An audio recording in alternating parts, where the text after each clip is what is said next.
राष्ट्रपति Vladimir Putin से बात की और रूस वही देश है जिसे कच्चा तेल खरीदने पर राष्ट्रपति ट्रंप ने भारत पर 50% टैरिफ लगाए। राष्ट्रपति पुतिन ने चीन के राष्ट्रपति शी जिनपिंग से भी फोन पर बात की है और यह इसलिए जरूरी है क्योंकि राष्ट्रपति ट्रंप ने कहा है कि वो चीन पर टैरिफ को बढ़ा सकते हैं और उसे 90 दिनों की जो छूट दी गई है वो भी समाप्त हो सकती है।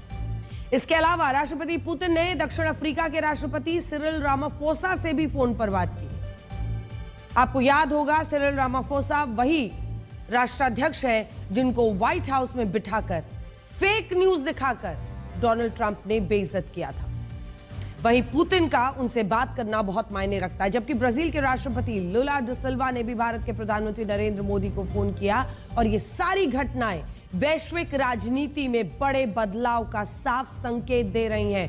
ब्राजील एक ताकतवर देश जो लगातार डोनाल्ड ट्रंप के ऐसी नीतियों के खिलाफ खड़ा हो रहा है क्योंकि उन पर भी 50% की टैरिफ का ऐलान कर दिया है डोनाल्ड ट्रंप ने।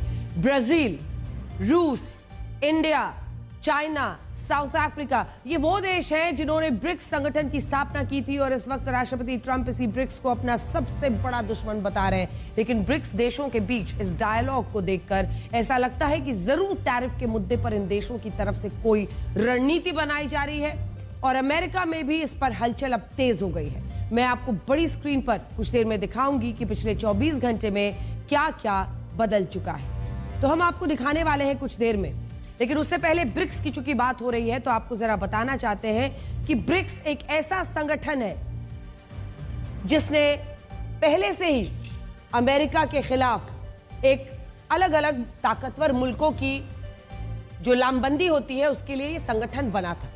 लेकिन हाल के दिनों में जिस तरह से एक के बाद एक ट्रंप टैरिफ्स का ऐलान कर रहे हैं उस कदम ने इन ब्रिक्स देशों को बहुत करीब ला दिया है। तो आइए जल्दी से चलते हैं, आपको लिए चलते हैं बड़े स्क्रीन पर और यहां पर दिखाते हैं कि ये वो देश है।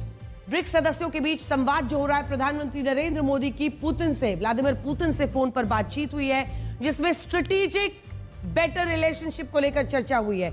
वहीं देखिए प्रधानमंत्री मोदी और राष्ट्रपति पुतिन की बातचीत को लेकर कई तरह की चर्चाएं हो रही है। भारत के प्रधानमंत्री कार्यालय ने एक आधारिक बयान जारी किया है और उसमें क्या लिखा है वो भी आपको बताएंगे। लेकिन इधर पुतिन और शी जिनपिंग की बातचीत हुई है। अगला है प्रधानमंत्री नरेंद्र मोदी की ब्राजील के राष्ट्रपति से बात, लुला डी सिल्वा से बातचीत, पुतिन और साउथ अफ्रीका के राष्ट्रपति रामाफोसा की बातचीत। ये बहुत मायने रखती है क्योंकि ऐसे तमाम देश जिनको नीचा दिखाने टारगेट करने की कोशिश ट्रंप कर रहा है। पीएम मोदी चीन की यात्रा पर जाएंगे, ये भी एक बड़ी खबर है इसके मद्देनजर। और पुतिन से एनएसए अजित डोभाल की मुलाकात। अब इस मुलाकात से क्या निकलेगा, इस मुलाकात में क्या प्लान बनाया जा रहा है, इस मुलाकात में अगर क्योंकि इसकी टाइमिंग ऐसी है, हालांकि आपको बता दें कि पहले से ये चर्चा थी कि ऐसी बैठक होने वाली है, लेकिन इसी के साथ साथ अब आपको जो बातचीत को लेकर बातें कही गई है वो बता देते हैं। सबसे पहले तो यूक्रेन को जो लेटेस्ट डेवलपमेंट्स है, प्रधानमंत्री मोदी ने रूस के राष्ट्रपति व्लादिमीर पुतिन के साथ फोन पर बातचीत की है और पुतिन ने पीएम मोदी को यूक्रेन से संबंधित हाल के घटनाक्रमों से अवगत कराया है। ऊपर में यूक्रेन को लेकर बातचीत है, फिर नीचे आइए वाइल थैंकिंग प्रेसिडेंट पुतिन यानी उनका धन्यवाद किया।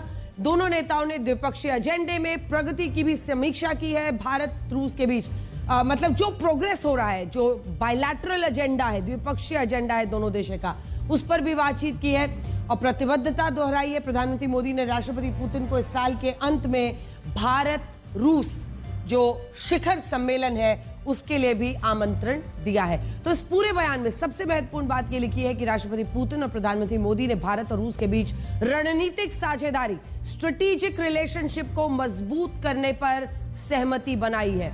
इसका सीधा सा मतलब यह है कि भारत अमेरिका की धमकियों से डरा नहीं है। हम 50% टैरिफ के बावजूद रूस से अपने व्यापार को और बढ़ाने के लिए भी तैयार हैं और ये बताता है कि भारत अब आगे की स्ट्रैटेजी बना रहा है क्योंकि अब तो ये बात तय है कि 50% उन्होंने टैरिफ लगा दिया है। लेकिन अब इसके बाद भारत क्या करेगा? अमेरिका के टैरिफ का भारत और रूस के रिश्तों पर कोई असर नहीं हुआ है और भारत अब रूस में अपने लिए ज्यादा संभावनाएं तलाश सकता है। रूस क्षेत्रफल के मामले में दुनिया का सबसे बड़ा देश, जहां तेल, गैस, खनिजों के विशाल भंडार हो सकते हैं। रूस के पास इतने लोग नहीं है कि वो अपनी क्षमताओं का विस्तार कर पाए, इसलिए उसे किसी दूसरे देश की जरूरत है। इसमें वो चीन की मदद इसलिए नहीं लेता क्योंकि चीन उसका पड़ोसी देश है और रूस का ऐसा मानना है कि चीन उसका साझेदार हो सकता है, लेकिन पूरी तरह से उस पर भरोसा नहीं करना चाहता। लेकिन भारत रूस के काफी काम आ सकता है और हमसे रूस को ऐसा कोई खतरा भी नहीं है। बड़ी बात क्या है वो ये कि राष्ट्रपति ट्रंप ने रूस के कारण भारत पर जो 50% टैरिफ लगाया, उसमें रूस के साथ हमारे रिश्ते और मजबूत हो गए। इससे रूस को यह संदेश गया कि भारत उसका भरोसेमंद पार्टनर है। अगर रूस संकट में हमारे साथ खड़ा रहता है तो हम भी रूस का हाथ नहीं छोड़ते, और इस बार हमने भी अपनी दोस्ती और ईमानदारी दिखाई है।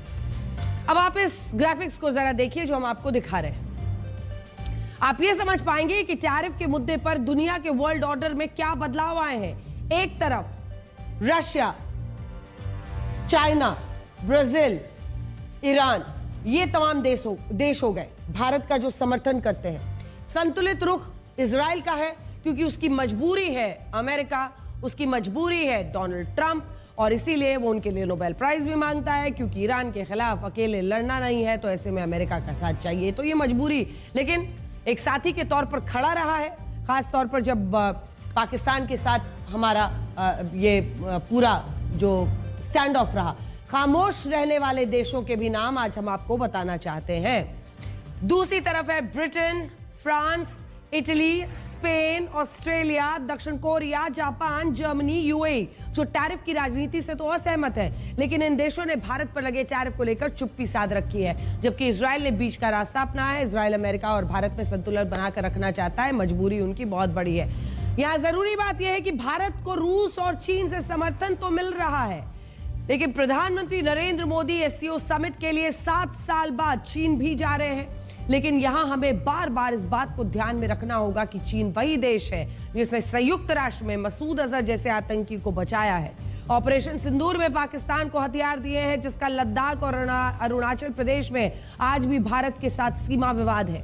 हमें चीन के साथ रिश्ते सुधारने चाहिए, लेकिन उस पर भरोसा बिल्कुल नहीं कर सकते। ये मानकर चलना चाहिए कि चीन हमारे साथ होते हुए भी नहीं है। देखिए, चाइना को लेकर बहुत सोच समझकर फैसला लेना होगा और वहीं तक रिश्ता ले जाना होगा जहां तक हम अमेरिका को आईना दिखा सके। देखिए, पहले की बात कर रहे हैं हम, भारत और अमेरिका। एक नया वर्ल्ड ऑर्डर यह है कि पहले चीन और पाकिस्तान एक ग्रुप में थे, ये दोनों, और भारत और अमेरिका एक तरफ थे। लेकिन आज की तारीख में अगर आप देखें तो अमेरिका और पाकिस्तान एक ग्रुप में दिख रहे हैं और भारत और चीन और रशिया एक ग्रुप में दिख रहा है। ये देखिए, ये तीनों देश। तो वैसे इस वक्त भारत चीन की जगह रशिया के राष्ट्रपति व्लादिमीर पुतिन और ब्राजील के राष्ट्रपति लुला दा सिल्वा पर ज्यादा भरोसा कर सकता है। और ब्राजील अगर आप देखिए तो ब्राजील के राष्ट्रपति ने तो कहा भी है कि वो राष्ट्रपति ट्रंप की जगह प्रधानमंत्री मोदी को फोन करेंगे, और अब तो उन्होंने प्रधानमंत्री मोदी से बात भी कर ली है। Ainda não tem, mas vai ter. राष्ट्रपति ट्रंप गलत कर रहे हैं। वो मल्टीलैटरलिज्म को खत्म करना चाहते हैं, लेकिन वो भूल रहे हैं कि समझौते संस्थाओं के भीतर सामूहिक रूप से किए जाते हैं, और उसकी जगह वो एक तरफा नियम चला रहे हैं, जहां वो दूसरे देशों के साथ सामूहिक समझौते को लेकर चेतावनी दे रहा हूं कि ये टैरिफ उन्हें कहीं नहीं ले जा सकेगा। ब्राजील के लोगों के लिए चीजें और महंगी हो जाएंगी, अमेरिका के लिए भी महंगी होंगी और दुनिया के लिए भी। Sobre como é que cada tá vendo a sua situação, qual é a implicação que tem em cada país.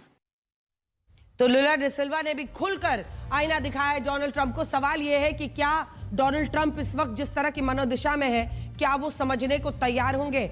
आज हमें रामधारी सिंह दिनकर की एक कविता याद आ रही है, जिसे आज के संदर्भ में समझा जाए तो इसमें भारत के साहस की एक झलक दिखती है।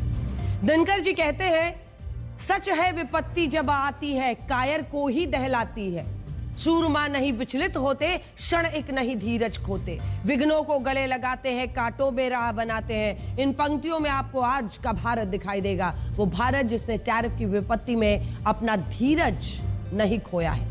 वो भारत जो आगे के लिए तैयारी कर रहा है, जिसने राष्ट्रपति ट्रंप के अहंकार के सामने झुकने से मना कर दिया, जो विचलित नहीं हुआ, जिसने विघ्नों को गले लगाकर कांटों की राह चुनी। लेकिन हम ना तो डरे हैं और ना ही घबराए हैं। हमने इस टकराव से दुनिया को भी यह बता दिया कि भारत दबाव में झुकने के बजाय उसे पूरी ताकत के साथ खारिज करता है। हमारी राष्ट्र नीति ही हमारी विदेश नीति है, और ऐसा नहीं है कि ये हमने पहली बार किया है। आइए आपको बताते हैं। 1968 में अमेरिका चाहता था कि भारत उसके साथ एक न्यूक्लियर संधि पर हस्ताक्षर करे। हम तब की ही तस्वीरें आपको दिखा रहे हैं, और इसके लिए अमेरिका ने हम पर खूब दबाव बनाया, लेकिन हमने उस वक्त भी झुकने से इनकार कर दिया। 98 जब भारत ने पोखरण में परमाणु परीक्षण किया, तब भी अमेरिका, पश्चिमी देशों ने हम पर प्रतिबंध लगाए, सैंक्शंस लगाए।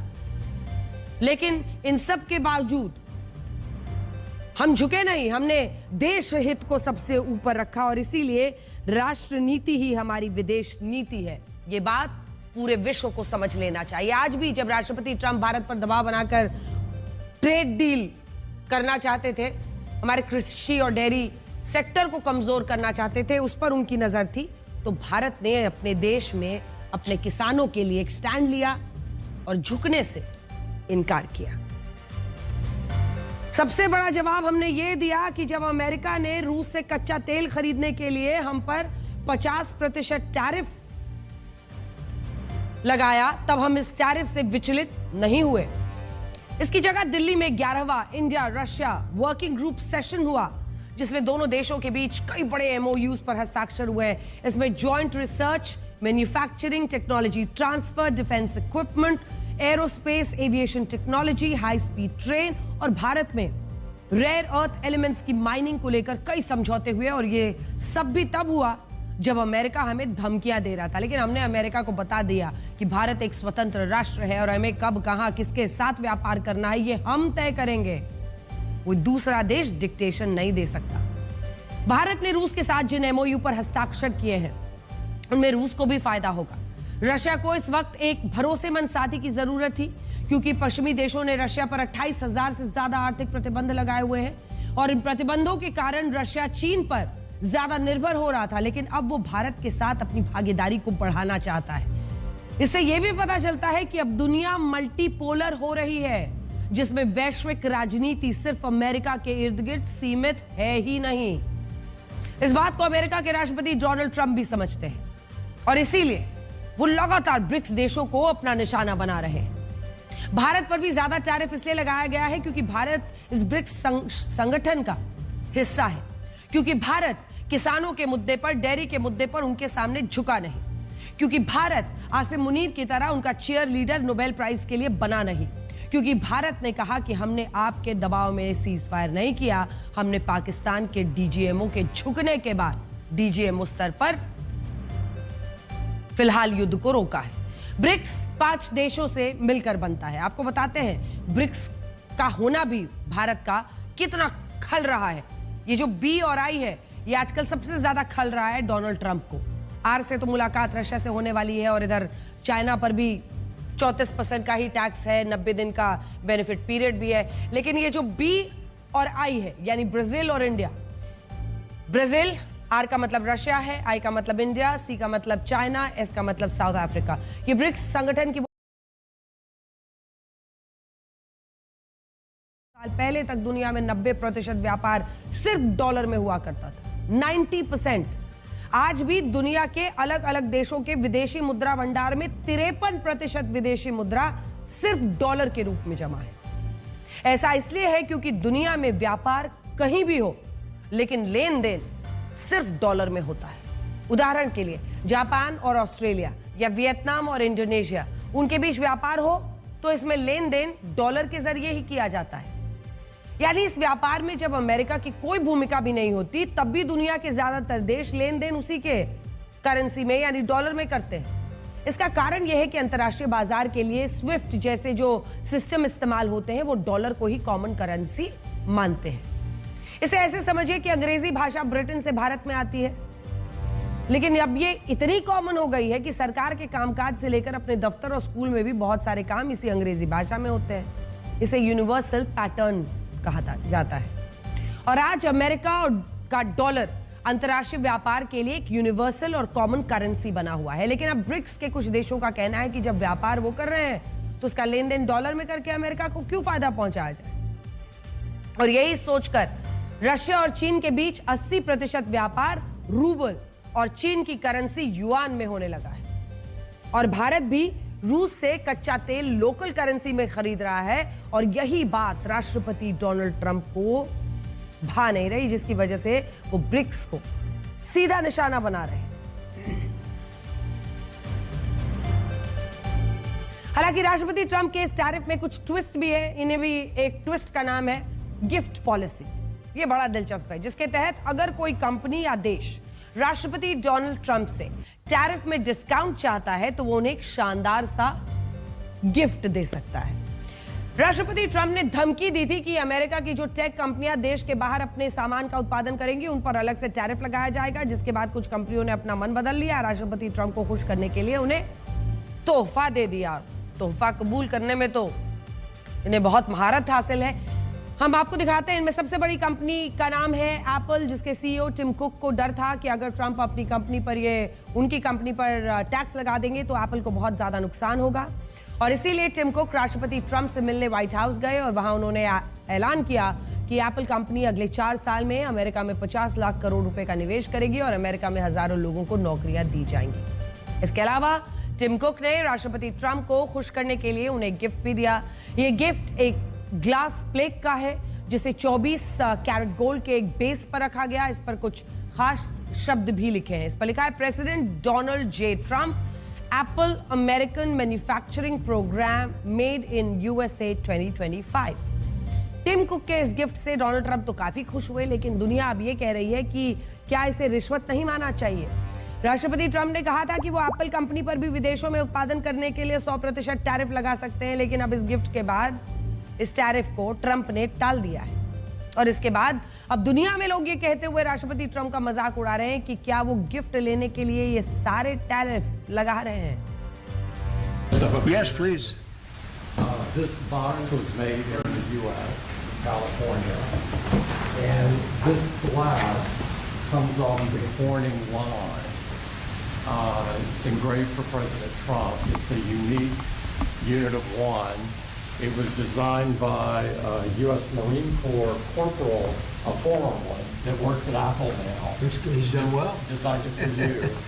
And the base comes from Utah and is 24 karat gold. And it sits, I'll take the liberty of setting it up. Wow.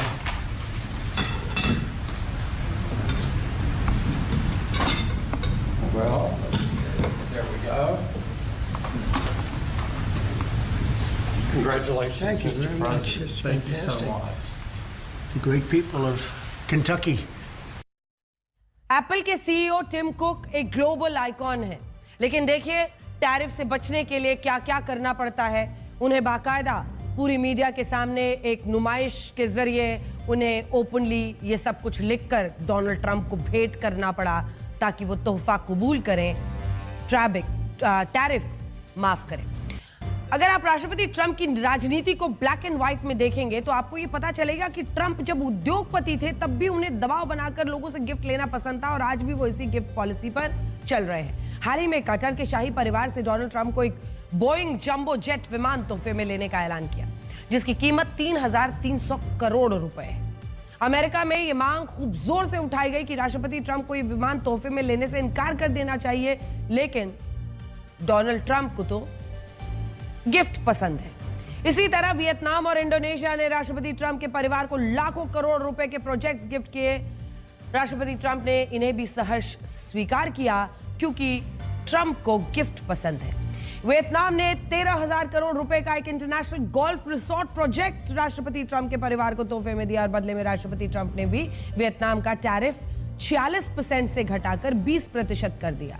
ये सीधे सीधे अपने परिवार को एक प्रोजेक्ट दिलाकर टैरिफ कम करने का मामला था, लेकिन दुनिया में किसी ने भी इस मुद्दे को प्रमुखता से नहीं उठाया और डोनाल्ड ट्रंप ने खुशी खुशी वो टैरिफ कम कर दिया क्योंकि ट्रंप को गिफ्ट पसंद है।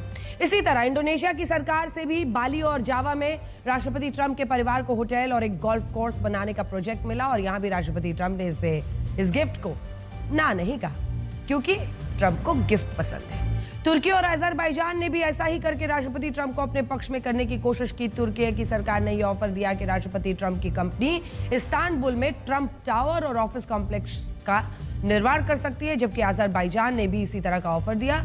अब वहां राष्ट्रपति ट्रंप के नाम से एक इंटरनेशनल होटल भी बन रहा है। इसी सूची में पाकिस्तान का नाम भी शामिल है। पाकिस्तान की सरकार ने राष्ट्रपति ट्रंप के परिवार से जुड़ी एक कंपनी के साथ क्रिप्टो माइनिंग की डील साइन की है और इसके लिए पाकिस्तान की सरकार इस कंपनी को 2000 मेगावाट की बिजली देने वाली है। सोचिए, अपने लोगों के लिए तो पाकिस्तान के पास ना बिजली है ना पानी है, लेकिन ट्रंप के लिए क्रिप्टो माइनिंग पर सारे संसाधन जुटाए जा रहे हैं। ये लिस्ट बहुत लंबी है और अगर हम गिनाने पर आ जाए तो आपको ये पता चलेगा कि अमेरिका के कई मीडिया संस्थान भी राष्ट्रपति ट्रंप को सेटलमेंट के तौर पर करोड़ों रुपए और महंगे महंगे गिफ्ट दे चुके हैं या देने की तैयारी कर रहे हैं, क्योंकि ट्रंप खुद से जुड़ी खबर और इंटरव्यू के लिए इन पर मुकदमा कर चुके हैं। जबकि ये मुकदमे ऐसे हैं जिन्हें वो जीत सकते हैं, लेकिन ट्रंप से कोई सीधे टकराना नहीं चाहता, इसलिए वो सेटलमेंट के तौर पर ट्रंप को पैसा देने के लिए राजी हो चुके हैं। यानी ट्रंप अपने पद का पूरा इस्तेमाल कर रहे हैं। अब टैरिफ को भी उन्होंने इसके लिए एक हथियार बना लिया है। लेकिन सोचिए, इसकी दुनिया में कहां कोई बात हो रही है। हम आपको बस याद दिला रहे हैं कि डोनाल्ड ट्रंप को गिफ्ट पसंद है और जो नहीं देता उसको वो बदले में टैरिफ देते हैं। इस सब के बीच अमेरिका के राष्ट्रपति डोनाल्ड ट्रंप ने कहा है कि टैरिफ का मामला सुलझने तक भारत के साथ व्यापार वार्ता की कोई संभावना नहीं है। ये बयान ऐसे वक्त पे आया है जब ये खबरें आ रही थी कि 25 अगस्त को अमेरिका की एक टीम भारत में टैरिफ के मुद्दे पर चर्चा करने के लिए आ सकती है। Just to follow up on the India tariffs, do you expect increased trade negotiations, since you've announced the 50% tariff? No, not until we get it resolved.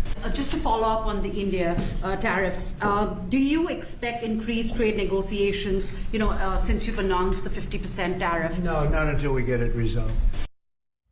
तो राष्ट्रपति ट्रंप कह रहे हैं कि अब टैरिफ को लेकर भारत से कोई बातचीत ही नहीं होगी और वो इस बात से भी नाराज हैं कि भारत अपने बाजार में अमेरिकी कंपनियों पर ज्यादा टैरिफ लगाता है, उन्हें व्यापार करने से रोकता है। लेकिन जरा इसका भी एक रियलिटी चेक कर लेते हैं और आपको ये दिखाते हैं कि भारत के लगभग हर सेक्टर में अमेरिकी कंपनियों की एक बड़ी हिस्सेदारी है।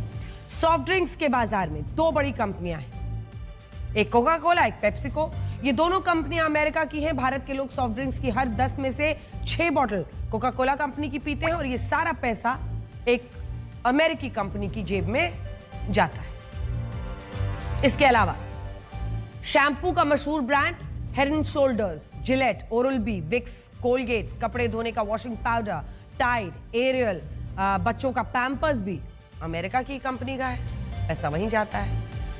यहां तक कि आप बच्चों के लिए जो जॉनसन एंड जॉनसन कंपनी का जो पाउडर, साबुन, तेल इस्तेमाल करते हैं वो भी एक अमेरिकी कंपनी है और ये लिस्ट यहीं पर खत्म नहीं होती। McDonald's, Domino's, Disney, Amazon, Microsoft, Google, YouTube, Android, Google पे, फेसबुक, व्हाट्सएप, इंस्टाग्राम, यहां तक कि जिस एक्स पर हमारे देश के ट्रोलर्स अपनी दुकान खोलकर बैठे हैं, सारा काम धंधा भूलकर वहीं पर आपस में भिड़ते रहते हैं, अपने ही देश के खिलाफ एजेंडा चलाते हैं, ट्रंप की वाहवाही करते हैं क्योंकि हिंदुस्तान को नीचा दिखाना है, वो भी अमेरिका का ही है। आज जब भारत के लगभग हर सेक्टर पर अमेरिकी कंपनियों की गहरी पकड़ है और खुद राष्ट्रपति ट्रंप की कंपनी अपना नाम बेचकर भारत में ट्रंप टावर से करोड़ों रुपए कमा रही है, तब राष्ट्रपति ट्रंप ऐसा कैसे कह सकते हैं कि भारत अमेरिका की कंपनियों को अपने देश में व्यापार नहीं करने देता? हकीकत यह है कि जिन अमेरिकी कंपनियों ने भारत में अपनी फैक्ट्रियां और ऑपरेशंस लगाकर काम किया है, उन्हें हमने पूरा समर्थन दिया, हम सम्मान भी करते हैं। लेकिन जो कंपनियां दूसरे देशों में अपना सामान बनाती हैं और भारत में आकर उन सामान को बेचना चाहती हैं, उन पर हमें देश हित में ज्यादा टैक्स लगाना पड़ता है। देश हित में इसलिए क्योंकि भारत 145 करोड़ लोगों का देश है। अगर ये कंपनियां किसी और देश में अपना सामान बनाकर भारत में बेचने लगेंगी तो भारत के इन करोड़ों लोगों को नौकरियां कौन देगा? इन्हें काम कहां से मिलेगा? और यहाँ की छोटी कंपनियां, जो छोटे दुकानदार, वो कैसे बड़ी कंपनियों के सामने टिकेंगे? भारत ने कुछ भी गलत नहीं किया। जैसे बड़ा बाजार होने के कारण हम दूसरे देशों के सामान पर ज्यादा टैरिफ लगाते हैं, वैसे ही लगाता है चीन भी, और यही सही तरीका है। इस टैरिफ की वजह से अमेरिका की एप्पल और टेस्ला जैसी जो कंपनियां हैं, उन कंपनियों ने चीन में फैक्ट्रियां लगाई ताकि वो टैरिफ से बच सके और चीन के बाजार में व्यापार कर सके। लेकिन जब यही बात भारत कहता है तो इन्हीं कंपनियों को परेशानी होती है, और कंपनियों को ना भी हो तो डोनाल्ड ट्रंप तो अलग ही राह पर निकल पड़े हैं। आप में से बहुत सारे लोगों को ये बात शायद पता भी नहीं होगी कि आज भारत और अमेरिका के बीच अगर ट्रेड डील नहीं हो पाई है तो इसका बड़ा मतलब, अगर आप पीछे तक जाएंगे तो वजह चीन तक पहुंचती है। 2017-18 में राष्ट्रपति डोनाल्ड ट्रंप के पहले कार्यकाल में भी अमेरिका और चीन के बीच टैरिफ को लेकर जबरदस्त टकराव हुआ था, उनके पहले कार्यकाल। तब उनकी नजर, ये टैरिफ वाली जो बुरी नजर है, वो इंडिया पर नहीं पड़ी थी। अब इस टकराव की बड़ी वजह यही थी कि अमेरिकी कंपनियां चीन में अपनी फैक्ट्रियां लगा रही थी और राष्ट्रपति ट्रंप ये कह रहे थे कि चीन अमेरिका के लोगों की नौकरियां छीन रहा है। अब हुआ क्या कि इस झगड़े में बड़ा मोड़ तब आया जब राष्ट्रपति ट्रंप ने चीन के सामान पर पहले के मुकाबले ज्यादा टैरिफ लगा दिया। उस वक्त भी राष्ट्रपति ट्रंप ने यही सोचा था कि उनके इस टैरिफ से चीन पर दबाव पड़ेगा, वो चीन में अमेरिका के सामानों पर टैरिफ को कम कर देगा। लेकिन चीन ने ऐसा कुछ नहीं किया। इसकी जगह उसने अमेरिका की दुखती रग को पकड़ा, और ये दुखती रग थी अमेरिका का कृषि और डेयरी निर्यात। अमेरिका चीन को दूध, सोया, मक्का, चीज जैसे कई डेयरी प्रोडक्ट्स और सब्जियां निर्यात करता था, लेकिन चीन ने इन पर सीधे सीधे बैन लगा दिया। इससे अमेरिका में किसानों की लॉबी नाराज हो गई। राष्ट्रपति ट्रंप पर दबाव इतना बढ़ा कि उन्हें इन किसानों को सब्सिडी का पैसा बढ़ाना पड़ा। इस घटना के बाद अमेरिका की सरकार पर यह दबाव आया कि वो चीन के जैसा दूसरे मार्केट ढूंढे जहां उसके किसानों, डेयरी उद्योग के प्रोडक्ट्स को खपाया जा सके। और इसी कड़ी में अमेरिका के लिए भारत से अच्छा बाजार कोई नहीं हो सकता है। अब जो बाइडेन अमेरिका के राष्ट्रपति थे, तब उन्होंने भी कई प्रयास किए कि भारत अमेरिका के किसानों के लिए अपना कृषि, अपना डेयरी सेक्टर खोल दे, लेकिन तब भी भारत इसके लिए तैयार नहीं हुआ। जब राष्ट्रपति ट्रंप इस साल फिर से सत्ता में आए, तब उन्होंने टैरिफ की आड़ में भारत पर इस बात का दबाव बनाया, हाथ मरोड़ने की कोशिश की कि किसानों और डेयरी कंपनियों के लिए अपने बाजार को खोल दे और चीन की वजह से अमेरिका के किसानों का जो नुकसान हो रहा है वो कम हो जाए। लेकिन भारत ने साफ कह दिया कि यहां कोई गुंजाइश नहीं है और हम उन गायों और मवेशियों के डेयरी प्रोडक्ट्स कभी नहीं खरीदेंगे जिन्होंने नॉन वेजिटेरियन खिलाया गया है। और इस तरह से ये ट्रेड डील नहीं हो पाई। राष्ट्रपति ट्रंप भारत पर बुरी तरह से भड़क गए। दुनिया को दिखाने के लिए ये लड़ाई रशिया के कच्चे तेल से जोड़ी जा रही है, लेकिन सच यही है, और रशिया के तेल से सिर्फ इसलिए जोड़ रहे हैं ताकि वो नेटो देशों को, अन्य लोगों को अपनी तरफ कर सकें और ये बताएं कि देखिए, एक युद्ध के लिए इंडिया तेल खरीद कर पैसे दे रहा है। हाई मॉरल ग्राउंड लेने की कोशिश हो रही है। लेकिन सच यहां यह है कि राष्ट्रपति ट्रंप अपने देश की फार्मर लॉबी के दबाव में है, किसानों के दबाव में है। ये अमेरिका की वो फार्मर लॉबी है, किसान लॉबी है, जो ऐसे स्टेट में चुनाव के समीकरण बदल सकती है, जो स्विंग होकर किसी भी पार्टी के पास जा सकते हैं। सरल शब्दों में कहें तो ये अमेरिका के किसान वोटों का मामला है, जिसमें चीन के बैन का बिल जबरदस्ती हम पर फाड़ा जा रहा है। हालांकि टैरिफ उस आग की तरह है जिसकी तपिश सबसे ज्यादा अमेरिका के लोगों को ही महसूस करनी होगी, और अब शुरू भी हो चुका है। रुझान आने लगे हैं। नए आंकड़ों के मुताबिक जून 2024 से जून 2025 के बीच अमेरिका में बिकने वाला सामान 2.7% महंगा हो गया है, और इसका सबसे बड़ा कारण है टैरिफ। टैरिफ के प्रभावी होने से पहले मई 2024 में महंगाई दर 2.4% थी, लेकिन अब पिछले 12 महीनों की तुलना में ये 2.7% के स्तर पर पहुंच गई है। तो अमेरिका में टैरिफ का असर दिखने लगा है। और देखिए, जो महंगाई है वहां पर, वो हम आपको दिखा रहे हैं। मई से जून महीने के बीच कॉफी की कीमतों में एक एक करके हर एक प्रोडक्ट का बता रहे हैं। अमेरिका में टैरिफ से महंगाई, कॉफी वहां पर बहुत पी जाती है, लगभग 2.2% का इजाफा हो गया है। फलों की कीमतों में 2.3%, खिलौनों की कीमतों में लगभग 1.8%, घरेलू सामान की कीमतों में 1.9%, कपड़ों की कीमतों में 0.4% का इजाफा हुआ है। और ये तो सिर्फ ट्रेलर है, अभी तो सामने आते आते ये महंगाई वहां बढ़नी शुरू हो गई है। फिच रेटिंग्स का अनुमान है कि अब तक महंगाई इसलिए बढ़ी क्योंकि टैरिफ के डर से कंपनियों ने दूसरे देशों से आयात को कम किया था, लेकिन अब अगस्त महीने से यह महंगाई तेज रफ्तार से बढ़ेगी और टैरिफ हर सेक्टर में महंगाई दर को कई गुना बढ़ा देगा। उदाहरण के लिए आपको दिखाते हैं। एडिडास कंपनी ने कहा है कि वो अमेरिका में अपने ग्राहकों के लिए कीमतों को बढ़ाएगा और इसकी वजह यह है कि उसका उत्पादन वियतनाम और इंडोनेशिया जैसे देशों में होता है जिन पर राष्ट्रपति ट्रंप ने लगभग 20% टैरिफ लगा दिया है। नाइकी कंपनी ने भी कहा है कि अमेरिका में उसके सामान की कीमतें बढ़ेंगी और राष्ट्रपति ट्रंप के टैरिफ से उसकी लागत 8,500 करोड़ रुपए बढ़ सकती है। जबकि जो बारबी डॉल बनाने वाली कंपनी है मैटल, उसने कहा है कि वो टैरिफ के कारण अपने प्रोडक्ट्स की कीमतें बढ़ाने के लिए मजबूर है। यानी जैसे युद्ध के दौरान मिसाइलों की वजह से सायरन बजने लगते हैं, ठीक वैसे ही अमेरिका में टैरिफ की वजह से महंगाई के सायरन बज रहे हैं और अब वहां महंगाई का विस्फोट शुरू हो गया है। अमेरिका की ही येल यूनिवर्सिटी के एक रिसर्च सेंटर के मुताबिक 1934 के बाद अमेरिका में पहली बार टैरिफ की औसत दर 18.3% पर पहुंच गई है। टैरिफ से अमेरिका के हर परिवार को औसतन 2,10,000 रुपए का नुकसान हो सकता है, जबकि हर गरीब परिवार को भी औसतन 1,13,000 रुपए का नुकसान हो सकता है। इसके अलावा इससे बेरोजगारी बढ़ेगी। 2025 में 0.4%, जबकि 2026 में बेरोजगारी दर 0.7% का इजाफा होगा और लगभग 5 लाख नौकरियां खत्म हो जाएंगी। और इन्हीं टैरिफ की वजह से 2025 और 26 में अमेरिका का रियल जीडीपी ग्रोथ रेट भी हर साल 0.5% कम होगा। अभी तक जितनी, चाहे वो अमेरिकन रेटिंग एजेंसीज हो, गोल्डमैन सैक्स हो, मूडीज हो, सबका ही कहना है कि भारत पर 50% टैरिफ का लगाने के बावजूद हमारी जो जीडीपी है उसमें 0.3 से लेकर 0.6% की गिरावट आ सकती है और हम 6 के आसपास टिके रहेंगे।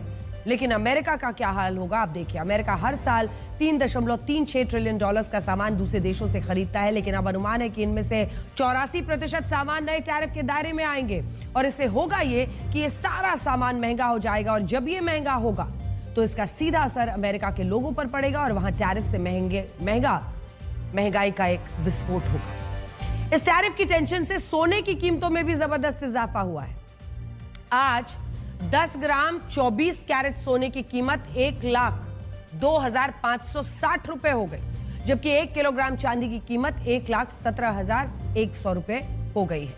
बड़ी बात यह है कि सोने और चांदी की कीमतें अभी और बढ़ेंगी और इस बार इनकी कीमतों का एक नया रिकॉर्ड बन सकता है। इसका बड़ा कारण यह है कि अमेरिका ने स्विट्जरलैंड से आने वाले गोल्ड बार्स पर भारी टैरिफ लगा दिया है। अब पहले यह सोचा जाता था कि गोल्ड बार्स पर ऐसा टैरिफ नहीं लगेगा, लेकिन अब अमेरिका ने तय किया है कि इन्हें भी टैक्स कैटेगरी में रखा जाएगा। राष्ट्रपति ट्रंप ने स्विस गोल्ड बार्स यानी सोने की ईंटों पर 39% टैरिफ लगा दिया है, 39%। ये किसी भी विकसित देश पर सबसे ज्यादा टैरिफ है। यूरोपीय यूनियन पर सिर्फ 15% टैरिफ है, लेकिन स्विट्जरलैंड पर 39% टैरिफ। यह टैरिफ इसलिए लगाया गया है क्योंकि राष्ट्रपति ट्रंप का कहना है कि स्विट्जरलैंड के साथ अमेरिका का व्यापार घाटा लगभग 5 लाख करोड़ रुपए का है, जो भारत से भी ज्यादा है। इसीलिए अमेरिका का फायदा उठाने के आरोप में राष्ट्रपति ट्रंप ने स्विट्जरलैंड पर भारी टैरिफ लगा दिया और देखिए उसकी वजह से सोने की कीमतें कहां पर पहुंच रही हैं। दुनिया में सोने की कीमतें काफी उसकी ट्रेंडिंग पर भी जो है, माफ कीजिएगा, ट्रेडिंग पर भी निर्भर करती है। इस ट्रेडिंग में सबसे पहले सोने की ईंटों को लंदन से स्विट्जरलैंड लाया जाता है। इसके बाद स्विट्जरलैंड में उन्हें छोटे साइज में ढाला जाता है, फिर इन्हें अमेरिका भेजा जाता है। अमेरिका में तो गोल्ड खरीदा जाता है, जो गोल्ड खरीदा जाता है उसका बड़ा हिस्सा स्विट्जरलैंड से ही आता है। अब यहां जरूरी बात क्या है, वो ये कि अगर टैरिफ से अमेरिका में सोना महंगा होगा तो उसका असर दुनिया के सोने की कीमतों पर पड़ेगा और यही वजह है कि भारत में 10 ग्राम सोने की कीमतें 1 लाख को पार कर गई हैं और अब ये लगातार बढ़ रही हैं। भारत में त्योहार हो, शादी के सीजन में सोने की मांग बहुत होती है, लेकिन इस महंगाई के कारण अब लोग कम मात्रा में सोना खरीद रहे हैं। अब भारत के लोग सोने की जगह सोने के बॉन्ड, गोल्ड, SIP में निवेश कर रहे हैं। तो भविष्य शायद ऐसा होगा कि भारत के लोग सोना नहीं खरीदेंगे बल्कि सोने के बॉन्ड्स और उसकी SIP में अपना पैसा लगाएंगे, या फिर जो हॉलमार्किंग 9 कैरेट गोल्ड के लिए कर दी गई है शायद उसकी तरफ लोग रुख करें, जैसा हमने आपको पहले भी ब्लैक एंड व्हाइट में बताया था। टैरिफ की इस टेंशन ने अमेरिका की असली छवि को दुनिया के सामने पेश किया है। अमेरिका अपने फायदे के लिए दुश्मन से हाथ मिला सकता है और दोस्तों को दुश्मन बना सकता है। भारत को दोस्त कहकर वो 50% टैरिफ लगा रहा है और आतंकियों के देश पाकिस्तान के साथ कई तरह की डील्स कर रहा है। अमेरिका के सबसे बड़े दुश्मन ओसामा बिन लादेन को कई सालों तक पाकिस्तान ने अपने यहां छिपा कर रखा।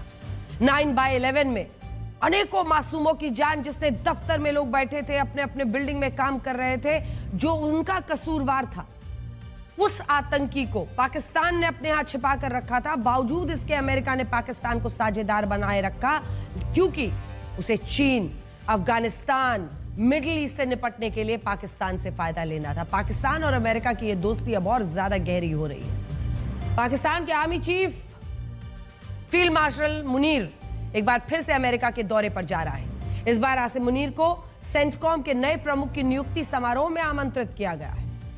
सेंटकॉम का पूरा नाम है यूनाइटेड स्टेट्स सेंट्रल कमांड। यह अमेरिका का एक प्रमुख सैन्य कमांड है जो पश्चिम एशिया, मध्य पूर्व, मध्य एशिया, अमेरिकी सैन्य अभियानों की योजना बनाती है। जिन क्षेत्रों में यह काम करती है उसमें Afghanistan, Iraq, Iran, Pakistan, Saudi Arab, UAE, Qatar, Bahrain, Kuwait, Syria, Oman और यमन जैसे देश आते हैं। अब सेंटकॉम का मकसद क्या है? इस क्षेत्र की स्थिरता को बनाए रखना। 1991 के खाड़ी युद्ध में, अफगानिस्तान वॉर, इराक वॉर में और आईसिस के खिलाफ सैन्य अभियान इनसे ही किए थे। पिछले 2 महीने में आसिम मुनीर की यह दूसरी अमेरिका यात्रा है। इसमें पहले 14 जून को यूएस आर्मी की 250वीं वर्षगांठ के जश्न में शामिल होने के लिए वो वॉशिंगटन डीसी गया था। इस दौरे पर आसिम मुनीर ने राष्ट्रपति डोनाल्ड ट्रंप के साथ व्हाइट हाउस में लंच किया। यह पहली बार था जब अमेरिकी राष्ट्रपति ने किसी देश के आर्मी चीफ की मेजबानी की। जून में आसिम मुनीर को लंच पर बुलाना डोनाल्ड ट्रंप का रिटर्न गिफ्ट था। दरअसल आसिम मुनीर ने डोनाल्ड ट्रंप को भारत पाकिस्तान युद्ध रुकवाने का श्रेय दिया और ट्रंप को नोबेल दिए जाने की वकालत कर दी। वही नोबेल जिसकी खुलकर व्हाइट हाउस मांग करता है, प्रेस कॉन्फ्रेंस में मांग करता है। इससे खुश होकर डोनाल्ड ट्रंप ने आसिम मुनीर को खाने पर बुला लिया। फील्ड मार्शल बनने के बाद आसिम मुनीर ने एक एजेंडे के तहत अमेरिका को साधने के लिए हर कोशिश की। ट्रंप के लिए नोबेल की मांग करने के अलावा उसने पिछले महीने सेंटकॉम के पूर्व चीफ जनरल माइकल कुरेला को पाकिस्तान के सबसे बड़े सैन्य सम्मान निशाने इम्तियाज से नवाजा। उस वक्त माइकल कुरेला ने दावा किया था कि आतंकवाद के खिलाफ लड़ाई में पाकिस्तान मजबूत सहयोगी है। आप ये सोचिए कि जिस देश में अमेरिका द्वारा घोषित आतंकी खुले में घूमता है, उस देश को अमेरिका आतंकवाद के खिलाफ जंग में सहयोगी मान रहा है। इसके अलावा आसिम मुनीर के कहने पर पाकिस्तान सरकार ने ट्रंप के साथ 17,000 करोड़ रुपए के क्रिप्टो डील्स फाइनल की थी। यह deal Pakistan crypto council America के वर्ल्ड लिबर्टी फाइनेंशियल से की है। यह कंपनी डोनाल्ड ट्रंप के परिवार की कंपनी है।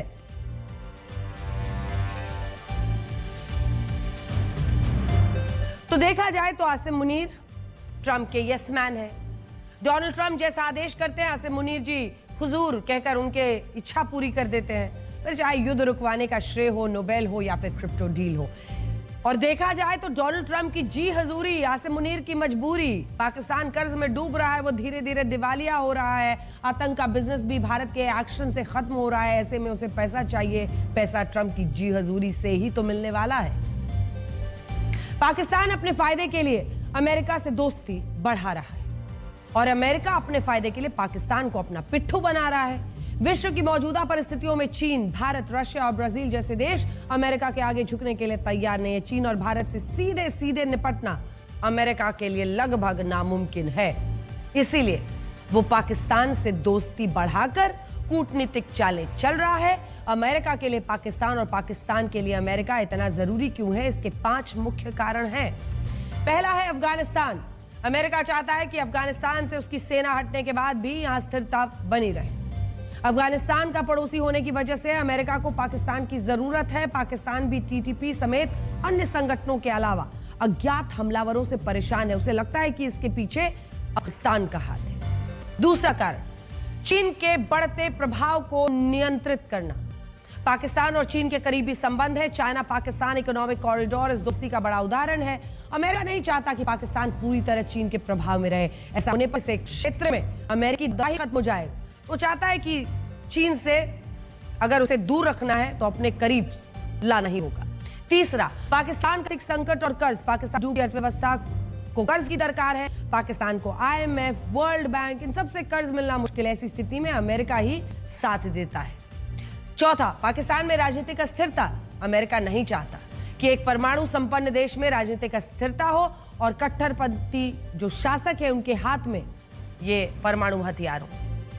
इससे अमेरिका के लिए खतरा पैदा हो जाएगा, इसलिए वो पाकिस्तान से दोस्त की तरह मिला रहना चाहता है। पांचवा, अमेरिका हथियारों की सेल। भारत पाकिस्तान युद्ध के दौरान पाकिस्तान को सबसे ज्यादा सैन्य मदद चीन और तुर्की से मिली थी। अमेरिका को लगता है कि पाकिस्तान जैसे देश चीन के हथियारों पर भरोसा करने के बजाय अमेरिकी हथियार खरीदे। पाकिस्तान अमेरिका के लिए हथियार बेचने का एक बाजार है, इसीलिए वो मुनीर को अपने करीब ला रहा है। और अब अगली खबर का रुख करते हैं। कल भगवान शिव को समर्पित श्रावण महीने का आखिरी दिन है और इसी दिन रक्षाबंधन का त्योहार भी